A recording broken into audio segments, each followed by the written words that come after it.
బాగుంది. నేను మాత్రం ఫుల్ సాటిస్ఫాక్షన్ ఉన్నా. ఎందుకంటే నేను కూటమికి ఓటేసాను కాబట్టి అందరు నేయమని కూడా నేను చెప్పాను. నాకైతే నచ్చింది ఓవరాల్గా. అంటే వాళ్ళు చాలా మంది అంటారు సూపర్ 6 అన్నారు కానీ సూపర్ 6 లాగానే ఉంది కానీ 6 months సూపర్ 6 ఎవ్వరు చేయలేరు. 5 years ఇచ్చింది ఎందుకు ఎవరికైనా టైము. ఆ టైంలో చెయ్యకపోతే నెక్స్ట్ ఎలక్షన్కి నిలబడితే నువ్వేం చేసావని అడగాలి. అది అవ్వకుండా 6 months అందులో ఈ ఫ్లడ్ వచ్చింది, ఎక్కలేని ఫండ్స్ అంతా దానికి అయిపోయినాయి. మానవత్వంతో ఆలోచించాలి. ఏదో బురద చల్లటం కోసం మాట్లాడకూడదు ఎవరైనా. అదే చూస్తే మొన్న చూస్తే ఆల్రెడీ సంక్రాంతి రోజు మోడీ వచ్చిన రోజు ఏదైతే గ్రీన్ ల్యాండ్ కూడా వైజాగ్లోని కట్టాలంటే అమరావతి కంటే వైజాగ్ ఎక్కువ డెవలప్ అయ్యే అవకాశాలు ఉన్నాయి. ఏదైతే ఫైనాన్స్ మినిస్టర్గా జగన్ అన్నట్టుగానే అక్కడ అయ్యే అవకాశాలు ఉన్నాయని చెప్పేసి వైజాగ్లో అయినా అమరావతి ఏదైనా ఆంధ్రప్రదేశ్ డెవలప్ అయితే చాలు. అది వేరే తెలంగాణ అటు సైడ్ అయితే మనం బాధపడాలి కానీ మన చుట్టుపక్కల ఉన్న డెవలప్ అయితే మనం డెవలప్ అయినట్లే కదా. మన పిల్లలకి అక్కడ జాబ్స్ వస్తాయి కదా. రాజధాని ఇక్కడ పెట్టారు కదా, రాజధాని వల్ల ఏమన్నా ఉండే అవకాశాలు లేవు. రాజధాని ఇప్పుడు ఈ 5 yearsలో రాజధాని ఒకటి పోలవరం 2 పూర్తి అవకాశం ఉందంట. అవుతుంది. నెక్స్ట్ కొద్దిగా పెండింగ్ ఉన్నా మళ్ళీ వీళ్ళే వస్తారు కాబట్టి కంప్లీట్గా ఫుల్ఫిల్ చేస్తారు.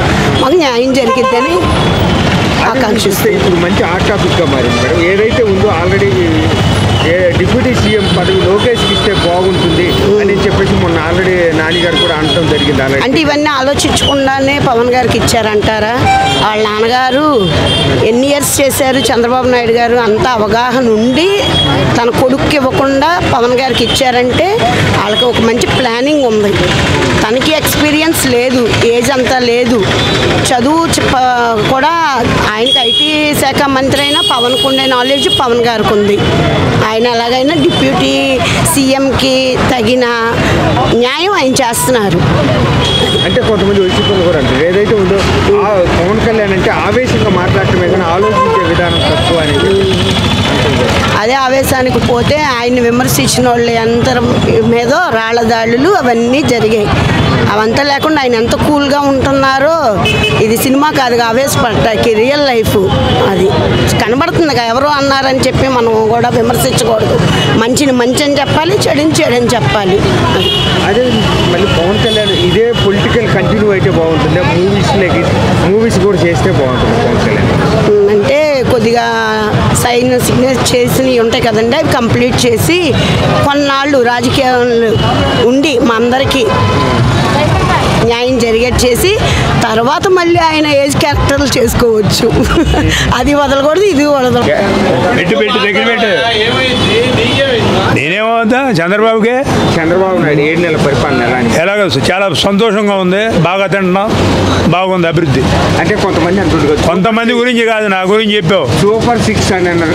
సూపర్ 6 చేస్తారు నిదానంగా. వెనకబెట్టి వెళ్ళిపోయారు కదా, ఇప్పుడు బాగుంటుంది ఇక నుంచి. అదే చూస్తే ఇప్పుడు పవన్ కళ్యాణ్ డిప్యూటీ సీఎం ఇచ్చారు. అదే పదవి లోకేష్కి ఇస్తే బాగుంటుంది అని చెప్పేసి మరి లోకేష్కి ఇస్తే బాగుంటుంది. ఈ విభేదాలు కాదండి మా కూటమి. మాకు విభేదాలు కాదు, మధ్యలో ఇవన్నీ అనవసరం. కొత్త మాటలు ఇవన్నీ ఆయనే కొనసాగుతారు. ఎవరో పవన్ కళ్యాణ్ గారు మళ్ళీ మధ్యలో మీ ఆళ్ళు అనవసరం. అది సంగతి.